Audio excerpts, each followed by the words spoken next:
تو انہوں نے ہماری تربیت یوں کی کہ ہم پر پریشر نہیں ہوتا تھا، لیکن انہوں نے ہمیں کر کے دکھایا. وہ تہجد گزار تھیں، وہ نماز پڑھتی تھیں، تو یہ ہم نے دیکھا. میں اکثر کہتا ہوں کہ اگر آپ چاہتے ہیں کہ آپ کے بچے دین کی طرف راغب ہوں تو آپ نے ان کو بتانا نہیں، آپ نے دین کر کے دکھانا ہے.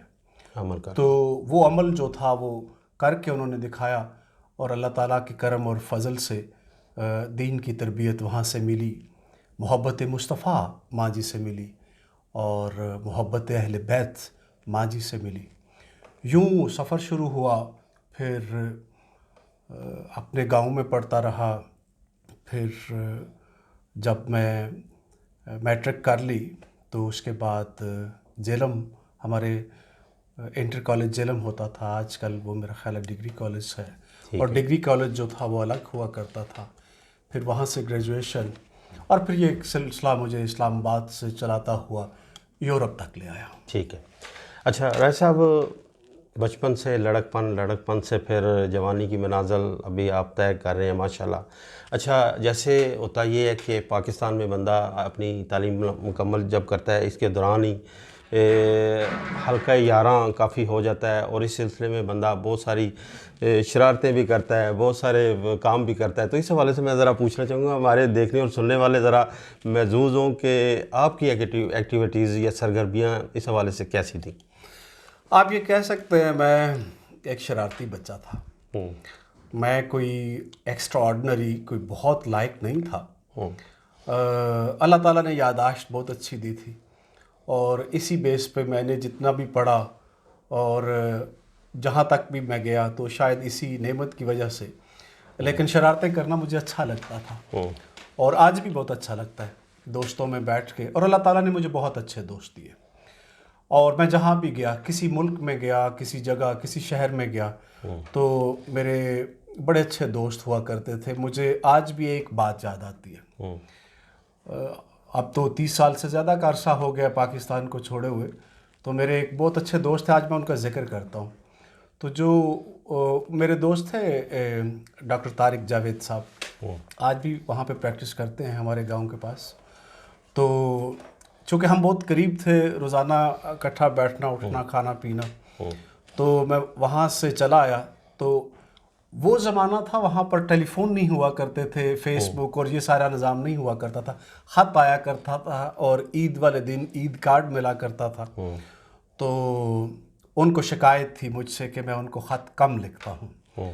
تو ایک شکایت ان میں مجھے آج بھی یاد ہے، اور وہ بڑی خوبصورت تھی. تو وہ مجھے کہتے تھے کہ آپ تو میرے ان دوستوں میں سے ہو کہ تم جہاں پر کھڑے ہوگے تو شہنشاہوں کی طرح ایک ہجوم ہوگا آگے پیچھے. یہ اللہ تعالیٰ کا کوئی کرم رہا کہ میں جہاں گیا بہت اچھے دوست، بہت ہی عزت کرنے والے، بہت پڑھے لکھے، بہت محبتوں والے دوست ملے. تو وہ سلسلہ پاکستان سے یہاں بھی منتقل ہو گیا، اور یہاں پر بھی بڑے اچھے دوست مجھے ملتے رہے. اچھا، پاکستان کی آپ نے سرگرمیاں بتائیں، اور ظاہر ہے پاکستان میں ہر بندہ ایک لڑک پن جب ہوتا ہے اس میں وہ شرارتیں ہوتی ہیں. اچھا، اس کے بعد پھر ایک پیشہ ورانہ یا ایک اپنے کیریئر کے حوالے سے اگر بندہ سوچتا ہے تو پھر وہ ایک راہ اختیار کرتا ہے. تو اس سلسلے میں ڈینمارک کا انتخاب آپ کا کیسا ہوا اور کس سن میں ہوا؟ میں ویسے سچی بات جو ہے کہ میں ڈینمارک آنا نہیں چاہتا تھا، اور مجھے کوئی شوق نہیں تھا کہ میں پاکستان کو چھوڑتا. مجھے آج بھی اپنی مٹی سے بڑی محبت ہے. میں یہی پرچار کرتا ہوں، اپنی مٹی سے زیادہ دنیا میں کوئی محبت والی چیز ہو نہیں سکتی. جہاں پر آپ پلتے ہیں، بڑھتے ہیں، جس مٹی میں آپ جنم لیتے ہیں، اس سے محبت تو کیا عظیم چیز ہے. اللہ تعالیٰ یہ جذبہ سب کو دے. تو یہ محبتیں قائم رہیں. پتہ نہیں کیا ہوا. میں اکثر یہ کہتا ہوں کہ میری جتنی بھی کامیابیاں اس میں میرے والدین کی دعائیں تو ایک اہم ترین چیز ہیں. لیکن میں کبھی کبھی یہ بھی کہتا ہوں کہ یہاں پہ آنا اور پھر یہاں کی جتنی میری ایکٹیویٹیز ہیں وہ سب کے سامنے ہیں، سیاسی حوالے سے، میرے پروفیشن کے حوالے سے، اور مذہبی حوالے سے جو بھی تھا. تو لیکن میں اکثر کہا کرتا ہوں کہ شاید ڈینمارک کا سوال جب آتا ہے کہ میں کیسے آیا، تو میں کہتا ہوں کہ کسی بہت اچھے لمحے میں میں نے شاید ایک غلط دعا مانگ لی تھی کہ میں اپنا ملک چھوڑ جاؤں، میں اپنی مٹی چھوڑ دوں، میں اپنا گاؤں چھوڑ دوں، میں اپنے پیار کرنے والے چھوڑ دوں، تو وہ میری دعا کو قبول ہو گئی، تو میں یہاں پہ آ گیا۔ لیکن یہاں پہ بھی اللہ کا شکر ہے، اس نے بڑی محبتوں سے نوازا۔ لیکن ہمارا ایمان تو یہی ہے نا راج صاحب کہ دانہ پانی جہاں کا ہوتا ہے اللہ تعالیٰ ایک وسیلہ بناتا ہے، تو آپ کا بھی وسیلہ بنا، اور جیسا آپ نے فرمایا کہ آپ نے دعا بھی کی، چاہے وہ غلط کی ہے، جو بھی دعا تو خیر اچھے کے لیے ہی ہوتی ہے، اور آپ یہاں آ گئے، اور یہاں آ کر بھی آپ نے فرمایا کہ بڑے اچھا حلقہ احباب ملا۔ اچھا، اس کے ساتھ پروفیشن کے ساتھ آپ تھوڑا سا اگر بتانا چاہیں، ایک تو پروفیشن یہاں آ کے آپ نے کون سا سلیکٹ کیا، اور اس میں کس حد تک ابھی تک مطمئن ہے، پھر اس کے بات کو آگے بڑھاتے ہیں۔ اچھا، جہاں تک تعلق ہے، میں پہلے سے پہلے کہ میرا جو ایک علمی سلسلہ تھا، یہ جو میں سمجھتا ہوں کہ صرف کائنات نہیں، انسان بھی ایک ارتقاء سے گزرتا ہے، اور انڈیویجولی آپ جہاں سے شروع کرتے ہیں، آہستہ آہستہ آپ مختلف منازل طے کرتے ہیں، وہ علمی طور پہ ہوتی ہیں، وہ عملی طور پر ہوتی ہیں، وہ لوگوں کے ساتھ اٹھنا اور بیٹھنا ہوتا ہے، وہ لوگوں کو سمجھنا اور جاننا ہوتا ہے۔ مجھے جو ہے ڈنمارک میں یا یورپ میں آنا، اور پھر میں نے پوری دنیا کو دیکھا، کوئی شاید ہی ایسا ملک ہو جہاں پر میں نہ گیا ہوں، اور کوئی شاید ایسا ملک ہو جہاں پر میں گیا ہوں اور مجھے اچھے دوست نہ ملے ہوں۔ میں نے بہت کچھ سیکھا۔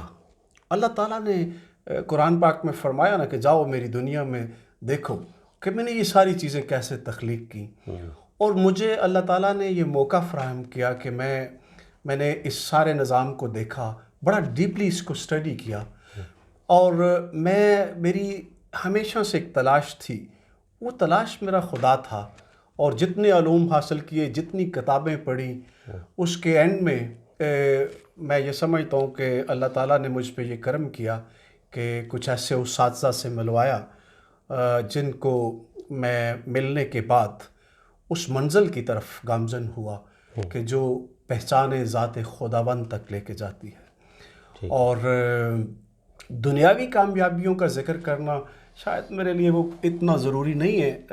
اللہ تعالیٰ نے باقی جیسے آپ نے کہا رزق لکھا ہوا ہے، اور یہ رزق جو ہے شاید دنیا والے صرف رزق یہ سمجھتے ہیں کہ پیسے کمانے کو رزق کہتے ہیں۔ رزق میں آپ کا علمی رزق بھی ہے کہ آپ کو اس کائنات سے کیا حاصل ہوا، لوگوں کے ساتھ ملنا، دوستوں سے محبتیں حاصل کرنی، نفرتوں کو قریب سے دیکھنا، یہ ساری چیزوں کو آپ نے ایک اچھے انداز میں دیکھنا اور سوچنا، اور یہ سب رزق ہے۔ یہ آنکھوں کی بینائی رزق، یہ آپ کے الفاظ رزق، یہ اللہ تعالیٰ کی عطا ہے۔ اور شاید یہ جن چیزوں کا میں نے ذکر کیا، یہ ساری چیزوں میں شائننگ جو تھی وہ مجھے یورپ میں آ کے، پھر یورپین لٹریچر کو اسٹڈی کرنے کے بعد، ان لوگوں کو ملنے کے بعد، قانون میری فیلڈ تھی، اور اس کو پڑھنے کے بعد پھر میری ایک ججمنٹ تھی، اور میری جو ججمنٹ ہوتی ہے، میں ہمیشہ یہ کہتا ہوں کہ وہ ایسے نہیں ہوتی کہ آج انسان بدلتا رہتا ہے، آج اگر میں کسی چیز کے بارے میں ایک رائے رکھتا ہوں اور کل دلائل کے ساتھ کوئی اور چیز سامنے آتی ہے تو میرا بڑا کھلا ذہن ہے، میں اس کو قبول کرتا ہوں۔ تو میں اس سفر کو میری اپنی ذات کی تکمیل کا سفر سمجھتا ہوں کہ میں یہاں تک پہنچا۔ ٹھیک ہے، اچھا، جو آپ نے فرمایا نا کہ اپنے آپ کی پہچان کیسے یا اللہ تعالیٰ سے لگاؤ کیسے، اس کا ذکر ہم آخر میں چاہتا ہوں کہ اس کو وائنڈ اپ وہاں کریں گے۔ اس سے پہلے جب آپ کا یہاں آمد ہو چکی، یہاں کے حلقہ احباب میں بھی آپ کی کافی پہچان بن چکی، پروفیشنل حوالے سے بھی آپ نے کافی اپنا نام کمایا، لیکن آپ کیا سمجھتے ہیں کہ ڈنمارک کا سسٹم ایک سماجی حوالے سے یا دنیاوی حوالے سے خاص طور پہ تارکین وطن کے لیے ایک اہمیت کوئی ہے اس کی، یا اس سے تارکین وطن متاثر ہو رہے ہیں؟ جہاں تک ڈنمارک کا تعلق ہے اور پورے یورپ کا تعلق ہے، تو اس کے لیے خیر یہ تو ایک بڑی تفصیلاً گفتگو اس پہ ہو سکتی ہے، لیکن یوں ہے کہ تارکین وطن کا جہاں تک تعلق ہے تو وہ بہت ساری مشکلات کا سامنا کرتے ہیں، اور جب آپ تارکین وطن کہتے ہیں تو میں تارکین وطن میں سب سے اہم